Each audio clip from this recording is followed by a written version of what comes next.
ನಮಸ್ತೆ ವೀಕ್ಷಕರೇ, ನಾನು ಈ ದಿನ ಒಂದು ಹೊಸ ರೆಸಿಪಿ ಮಾಡೋದು ಹೇಗೆ ಅಂತ ತೋರಿಸ್ಕೊಡ್ತಾ ಇದ್ದೀನಿ.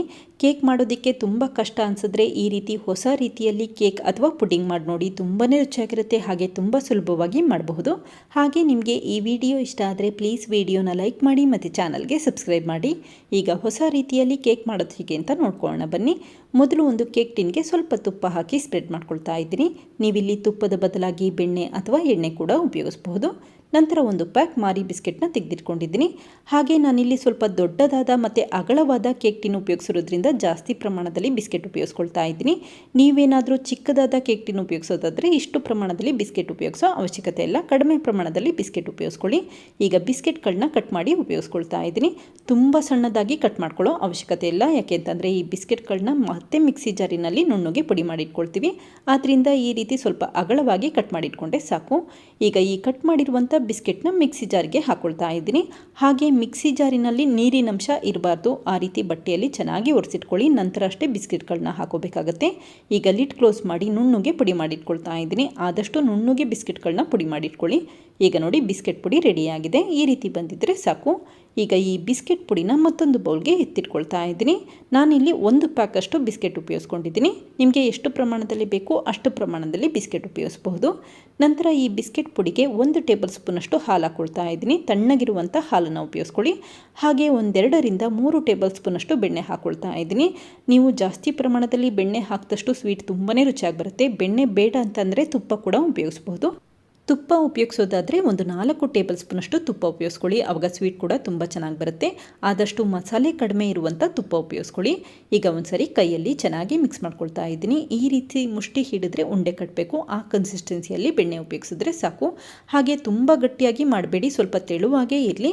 ಈಗ ಈ ಮಿಶ್ರಣ ಮತ್ತೊಂದು ಕೇಕ್ ಟಿನ್ಗೆ ಹಾಕ್ಕೊಳ್ತಾ ಇದ್ದೀನಿ. ಮೊದಲೇ ನಾವು ತುಪ್ಪ ಸ್ಪ್ರೆಡ್ ಮಾಡಿ ಇಟ್ಕೊಂಡ್ವಲ್ಲ, ಆ ಕೇಕ್ ಟಿನ್ಗೆ ಹಾಕ್ಕೊಳ್ತಾ ಇದ್ದೀನಿ. ಈಗ ಎಲ್ಲ ಕಡೆ ಒಂದೇ ಸಮನಲ್ಲಿ ಸ್ಪ್ರೆಡ್ ಮಾಡ್ಕೊಳ್ತಾ ಇದ್ದೀನಿ. ಈ ರೀತಿ ಒಂದೇ ಸಮನಲ್ಲಿ ಸ್ಪ್ರೆಡ್ ಮಾಡ್ಕೊಳ್ತಾ ಬನ್ನಿ. ನೀವಿಲ್ಲಿ ಸ್ವಲ್ಪ ಹಾಲಿನ ಪ್ರಮಾಣ ಜಾಸ್ತಿ ಮಾಡ್ಕೋಬಹುದು ಅಥವಾ ಬೆಣ್ಣೆ ಕೂಡ ಜಾಸ್ತಿ ಮಾಡ್ಕೋಬಹುದು.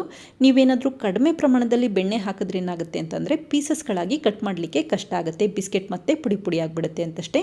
ಈಗ ಒಂದು ಬೌಲ್ನ ತೆಗೆದಿಟ್ಕೊಂಡು ಈ ರೀತಿ ಬಿಗಿಯಾಗಿ ಪ್ರೆಸ್ ಮಾಡ್ಕೊಳ್ತಾ ಇದ್ದೀನಿ.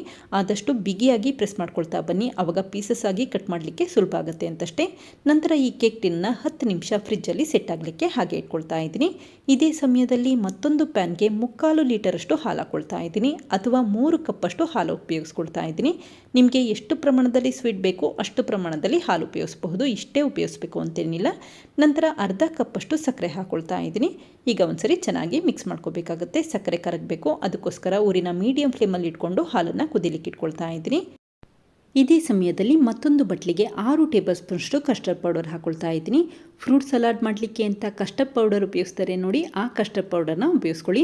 ನಾನಿಲ್ಲಿ 3/4 ಲೀಟರಷ್ಟು ಹಾಲನ್ನು ಉಪಯೋಗಿಸೋದ್ರಿಂದ ಕಸ್ಟರ್ಡ್ ಪೌಡರ್ ಪ್ರಮಾಣ ಜಾಸ್ತಿ ಮಾಡಿ ಇಟ್ಕೊಂಡಿದ್ದೀನಿ.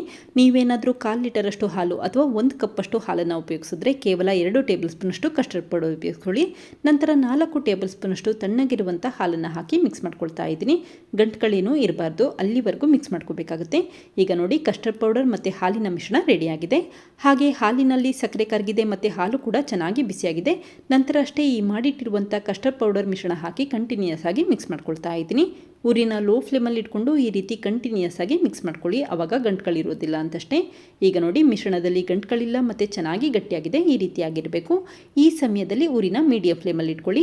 ಹಾಗೆ ಊರಿನ ಮೀಡಿಯಂ ಫ್ಲೇಮಲ್ಲಿ ಇಟ್ಕೊಂಡು ಕಂಟಿನ್ಯೂಯಸ್ ಆಗಿ ಒಂದು 5 ನಿಮಿಷ ಕುದಿಸಿಟ್ಕೊಂಡ್ರೆ ಸಾಕು. ಯಾವಾಗ ಈ ರೀತಿ ಮಿಶ್ರಣ ಚೆನ್ನಾಗಿ ಬೆಂದಿರುತ್ತೆ ಮತ್ತು ಕುದಿಲಿಕ್ಕೆ ಶುರುವಾಗುತ್ತೆ, ಆವಾಗ ತಕ್ಷಣವೇ ಸ್ಟವ್ ಆಫ್ ಮಾಡ್ಕೊಳ್ಳಿ. ಈಗ ನೋಡಿ, ಮಿಶ್ರಣ ರೆಡಿಯಾಗಿದೆ. ತಕ್ಷಣವೇ ಸ್ಟವ್ ಆಫ್ ಮಾಡಿಕೊಂಡು ಪ್ಯಾನನ್ನು ಹೊರಗಡೆ ಎತ್ತಿಟ್ಕೊಂಡಿದ್ದೀನಿ. ಹಾಗೆ ಈ ರೀತಿ ಒಂದು 5 ನಿಮಿಷ ಮಿಕ್ಸ್ ಮಾಡ್ಕೋಬೇಕಾಗುತ್ತೆ, ಆವಾಗ ಒಂದು ಒಳ್ಳೆ ರುಚಿ ಬರುತ್ತೆ ಮತ್ತು ಎಲ್ಲೂ ಕೂಡ ಗಂಟುಗಳಿರೋದಿಲ್ಲ ಅಂತಷ್ಟೇ. ಈಗ ನೋಡಿ, ಈ ಕಸ್ಟರ್ಡ್ ಮಿಶ್ರಣ ಕೂಡ ರೆಡಿಯಾಗಿದೆ. ಹಾಗೆ ಈ ಕೇಕ್ ಟಿನ್ನ ಫ್ರಿಜ್ಜಿಂದ ತೆಗೆದಿಟ್ಕೊಂಡಿದ್ದೀನಿ. ನೋಡಿ ಎಷ್ಟು ಚೆನ್ನಾಗಿ ಸೆಟ್ ಆಗಿದೆ ಅಂತ ಗೊತ್ತಾಗ್ತಾ ಇದೆ.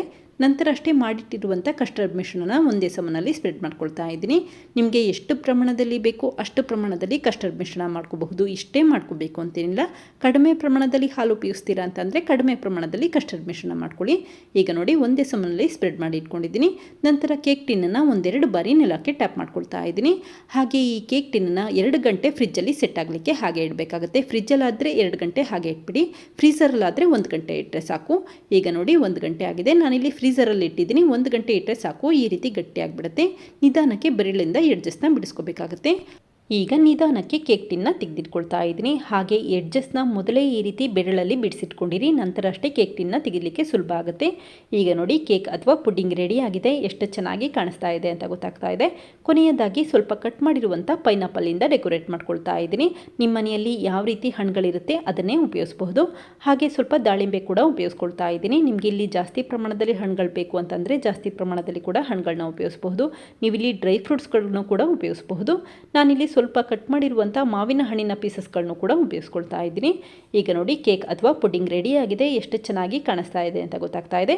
ನಂತರ ನಿಧಾನಕ್ಕೆ ಚಾಕುವಲ್ಲಿ ಕಟ್ ಮಾಡ್ಕೊಳ್ತಾ ಇದ್ದೀನಿ. ನೋಡಿ ಎಷ್ಟು ಸಾಫ್ಟಾಗಿ ಕಟ್ ಆಗ್ತಾ ಇದೆ. ಹಾಗೆ ಫ್ರಿಜ್ಜಲ್ಲಿ ಇಡೋದಾದರೆ 2 ಗಂಟೆ ಸೆಟ್ ಆಗಲಿಕ್ಕೆ ಹಾಗೆ ಇಟ್ಬಿಡಿ. ಫ್ರೀಝರಲ್ಲಾದರೆ 1 ಗಂಟೆ ಇಟ್ಟರೆ ಸಾಕು. ನೀವೇನಾದರೂ ಬೇಗ ಈ ಸ್ವೀಟ್ನ ಹೊರಗಡೆ ತೆಗೆದುಬಿಟ್ರೆ ಈ ರೀತಿ ಸೆಟ್ ಆಗಿರೋದಿಲ್ಲ ಮತ್ತು ಕಟ್ ಮಾಡಲಿಕ್ಕೂ ಕೂಡ ಆಗೋದಿಲ್ಲ ಅಂತಷ್ಟೇ. ಈಗ ನಿಧಾನಕ್ಕೆ ಈ ಕೇಕ್ ಪೀಸ್ನ ಒಂದು ಪ್ಲೇಟ್ಗೆ ಸರ್ವ್ ಮಾಡ್ಕೊಳ್ತಾ ಇದ್ದೀನಿ. ನೋಡಿ ಎಷ್ಟು ಸಾಫ್ಟಾಗಿ ಬಂದಿದೆ ಅಂತ ಗೊತ್ತಾಗ್ತಾ ಇದೆ. ಹಾಗೆ ತುಂಬಾ ರುಚಿಯಾಗಿರುತ್ತೆ. ತುಂಬ ಸುಲಭವಾಗಿ ಕೂಡ ಈ ರೀತಿ ಕೇಕ್ ಮಾಡ್ಕೋಬಹುದು. ನೋಡಿದ್ರಲ್ಲ ಫ್ರೆಂಡ್ಸ್, ಎಷ್ಟು ಸುಲಭವಾಗಿ ಬಿಸ್ಕೆಟ್ ಮತ್ತು ಕಸ್ಟರ್ಡ್ ಪೌಡರ್ ಉಪಯೋಗಿಸ್ಕೊಂಡು ಯಾವ ರೀತಿ ಒಂದು ಸುಲಭವಾದ ಕೇಕ್ ಮಾಡಿದೆ ಅಂತ ಗೊತ್ತಾಯ್ತಲ್ವಾ. ಬಾಯಲ್ಲಿಟ್ಟರೆ ಕರ್ಗೋ ಹಾಗೆ ಇರುತ್ತೆ, ತುಂಬಾ ರುಚಿಯಾಗಿರುತ್ತೆ, ಹಾಗೆ ಹೆಲ್ದಿಯಾಗೂ ಕೂಡ ಇರುತ್ತೆ. ನೀವು ಕೂಡ ಒಮ್ಮೆ ಪ್ರಯತ್ನಿಸಿ, ಖಂಡಿತ ಇಷ್ಟಪಡ್ತೀರಾ. ಮಕ್ಕಳಿಗೆ ಖಂಡಿತ ಇಷ್ಟ ಆಗುತ್ತೆ. Thank you. ಲೈಕ್ ಮಾಡಿ ಮತ್ತು ಸಬ್ಸ್ಕ್ರೈಬ್ ಮಾಡಿ.